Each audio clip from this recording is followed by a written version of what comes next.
atoms. So matter and elements. So matter is anything that has mass and takes up space, or in other words, it has volume, which means it takes up space, and it has mass, which means it has some weight to it. Now, mass and weight are two different things. We'll get into that later. Everything in the physical world is made of matter. So basically everything you can see around you is made of matter of some sort. This generally occurs in the forms of solids, liquids, and gases on Earth. There's a fourth type, which is plasma, which is common in stars. All matter is made of atoms of different elements. Okay.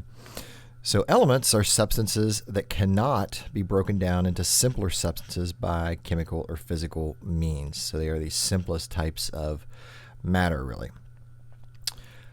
Each element has unique physical and chemical properties, so each element is unique.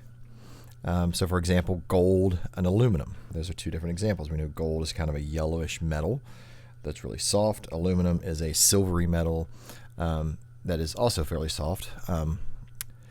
But they have different sets of properties. Now, an element is really made up of atoms of one type. So you have one type of atom. So aluminum atoms are all similar. So aluminum atoms would all be similar. Gold atoms would also all be similar to each other, but different from each other. So gold atoms would be like other gold atoms, but different from aluminum atoms. Now, atomic structure. So atoms consist of three basic parts: protons, neutrons, and electrons. Okay, so the nucleus basically contains our protons and neutrons. So the nucleus is a tiny positively charged region at the center of an atom. So the nucleus is this part right here. Okay. And it's made up again of protons and neutrons. So our protons and neutrons are in the nucleus. Now, a proton is a subatomic particle that has mass and a positive electric charge. So this is positively charged. Okay. And then a neutron is a subatomic particle with about the same mass as a proton, but has no electrical charge to it. So it's neutral. So it's zero charge. So what this also means is that since the nucleus contains positively charged particles and particles with no charge, overall, the nucleus has a positive charge to it.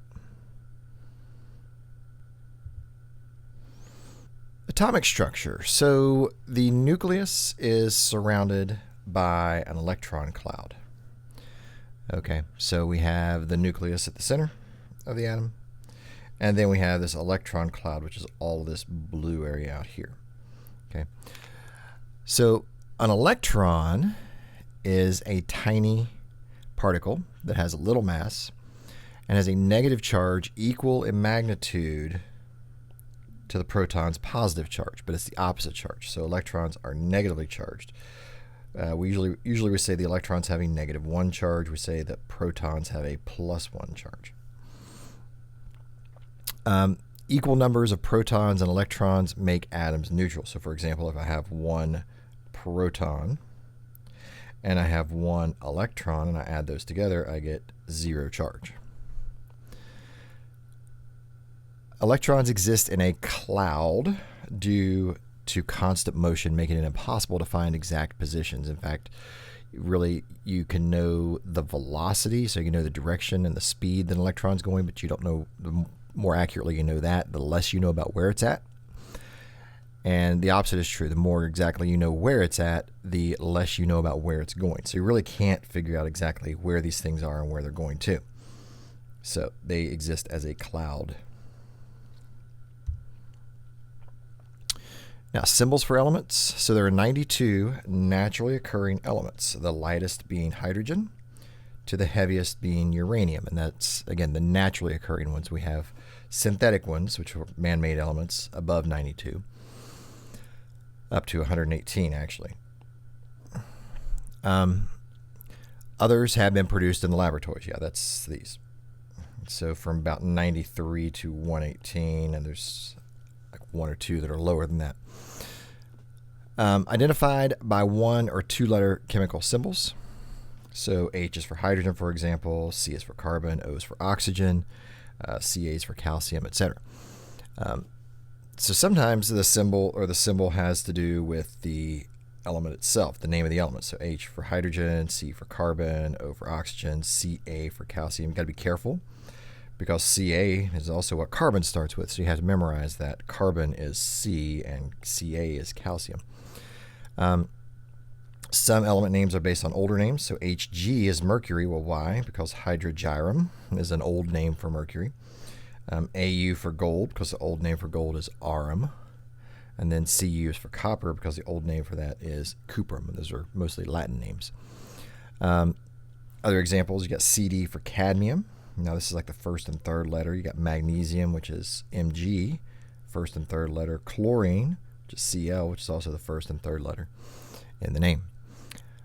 Unnamed elements, which there aren't any now. We've actually named them all the way up to 118, but unnamed elements use a three-letter symbol that's derived from the element's atomic number. They sort of Latinize the number and turn that into a name. So UO, for example, would have been unanoctium, so 118. That'd be element 118. Now these are classified and arranged by periodic properties and your atomic numbers, which is the number of protons, on the periodic table of elements. So the periodic table is arranged by atomic number and by chemical properties. So our atomic numbers, we kind of have those in the top right-hand corner or top left-hand corner of our symbol here. So each box is an element. So hydrogen is atomic number 1. Helium is over here, atomic number 2, and then lithium is 3, beryllium is 4, etc. And these keep going in increasing numbers. Now, that's your arrangement as far as atomic number goes. The atomic numbers increase as you go to the right on the periodic table, and they also increase as you go down the columns.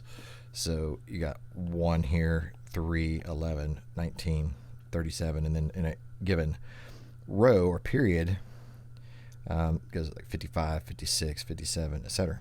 Now, this little group down here, the lanthanides and the actinides, these actually belong right here in the periodic table, but for space-saving purposes, they kind of get put down here at the bottom. So really, when you get to lanthanum here, you should jump down to cerium, and then basically go on over to lutetium, and then back up to hafnium. Anyway, so that's basically what the periodic table looks like. And the shape of the table is based on properties. So everything in, say, group 2 here, they have similar properties.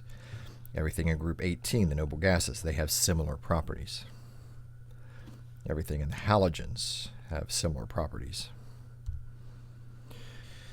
Mass number.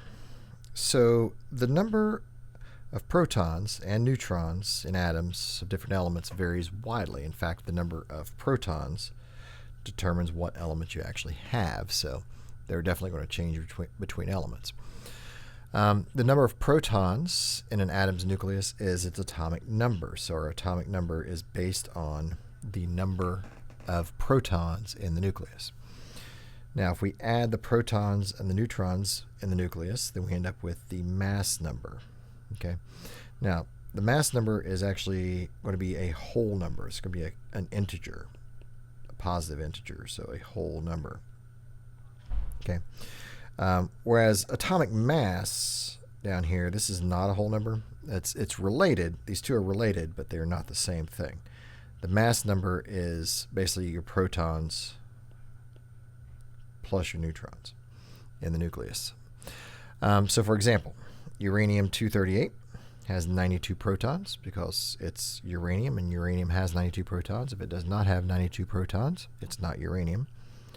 It has 146 neutrons. You can figure that out by taking the 238, which is your mass number for uranium-238, and then you subtract the 92 protons, then you should end up with 146, which would be your number of neutrons. Okay. Another example, hydrogen 1 has 1 proton, has 0 neutrons.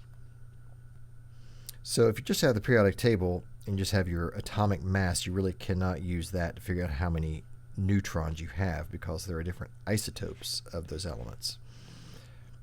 Okay, each element has multiple isotopes which have different numbers of neutrons. We'll talk about that more in a minute. Now, electrons are not figured into the mass number at all. The mass number, again, is just the protons plus the neutrons. So protons plus neutrons.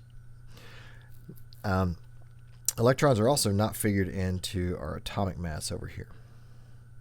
So the electrons, really, we ignore the mass of the electrons as far as the mass of elements goes.